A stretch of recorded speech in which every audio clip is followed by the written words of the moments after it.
Radiofrequency ablation is a medical procedure used to manage chronic pain in a number of anatomical locations, including the shoulder, spine, hip, and knee. During a radiofrequency ablation procedure, a probe will deliver targeted thermal damage to a specific nerve that is relaying pain signals. This degrades the transmission of pain signals, and pain remains attenuated while the nerve structure heals. A radiofrequency probe is a simple electrode structure connected to a generator that transmits radiofrequency energy from the probe tip. During ablation, radiofrequency energy radiates throughout surrounding tissues. Ions present in tissue will oscillate and vibrate. The friction resulting from ion movement generates heat in a process known as ionic heating. It is important to note that radiofrequency energy does not heat the probe tip directly.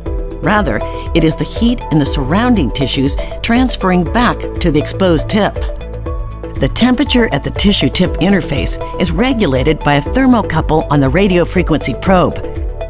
In standard radiofrequency ablation procedures, the set temperature is generally 80 degrees Celsius. With standard radiofrequency probes, ionic heating can cause desiccation and subsequent charring at the tissue tip interface. This charring acts as a significant insulator, preventing the delivery of additional radiofrequency energy beyond the charred tissue. Lesions created by standard radiofrequency probes follow the shape of the exposed electrode and are elliptical in shape. As a result of the size and shape of lesions formed, it is recommended to place the electrode parallel to the nerve structure as to have the greatest probability of ablating the target nerve. To overcome the limitations of standard probes, internally cooled radiofrequency probes were developed. Cooled radiofrequency probes circulate water through the probe tip. During ablation, heat from adjacent tissues transferred to the probe tip will be carried away by the circulated water. This prevents desiccation and charring at the tissue tip interface and enables the delivery of more radiofrequency energy into the surrounding tissue. While the thermocouple on cooled probes maintains the temperature at 60 degrees Celsius at the tissue tip interface, temperatures beyond reach 80 degrees Celsius. As a result of the internal cooling, cooled radiofrequency probes are able to deliver significantly more energy to the surrounding tissues, resulting in larger lesions that are spherical in shape. Larger lesions increase the likelihood of ablating the target nerve more completely. Additionally, distal projection from the cooled radiofrequency probe tip enables angle independence when placing the probe. Cooled radiofrequency has demonstrated durable clinical outcomes of pain relief in a number of anatomical locations. Several active preclinical research projects at Avanos exploring technological improvements have uncovered distinct differences between standard and cooled radiofrequency procedures.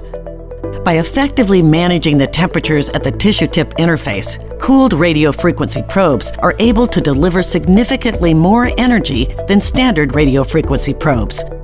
In a perfused tissue rodent model, cooled radiofrequency probes deliver up to 3.7 times more energy to the nerve and surrounding tissue than standard radiofrequency probes.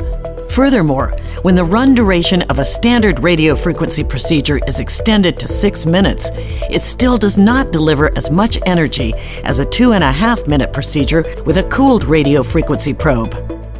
Histological analysis of nerves ablated with standard and cooled radiofrequency probes demonstrates the extent and thoroughness of the damage to nerve structure. Blinded third-party histological analysis was conducted on rodent sciatic nerves ablated with both standard and cooled radiofrequency probes. Sham serves as a control for healthy nerve structure. Longitudinal analysis of ablations performed with cooled radiofrequency probes shows larger areas of damage compared to standard probes.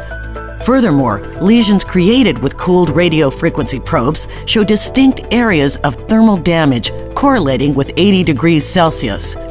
Cross-sectional analysis of ablations performed with cooled radiofrequency probes shows a more thorough disruption of the nerve structure at the cellular level compared with standard radiofrequency probes. Nerves ablated with cooled radiofrequency probes show a more thorough disruption to the nerve structure in general. Optimized rodent studies have demonstrated that cooled radiofrequency ablation provides a more thorough and extensive disruption to sciatic nerve function. Experimental protocols were developed to perform standard radiofrequency ablation and cooled radiofrequency ablation of the sciatic nerve of rats. Nerve function was measured at 2-week intervals by electromyography, or EMG, a tool which allows for the quantitative evaluation of a motor or mixed nerves function. A lower signal response, or greater reduction from baseline, is indicative of greater level of nerve function impairment. Rats treated with cooled radiofrequency probes showed a significantly greater decrease in nerve function, which lasted longer than standard radiofrequency, demonstrating the physiological impact of more extensive lesioning. Results from this study closely mirror the extended durability of cooled radiofrequency ablation and suggest that cooled radiofrequency ablation creates more extensive lesions to the nerve, which are able to interrupt pain signals for longer periods of time. Cooled radiofrequency probes deliver up to 3.7 times more energy than standard radiofrequency probes. Cooled radiofrequency probes' greater energy delivery leads to more extensive cellular disruption of the nerve, as shown by histology.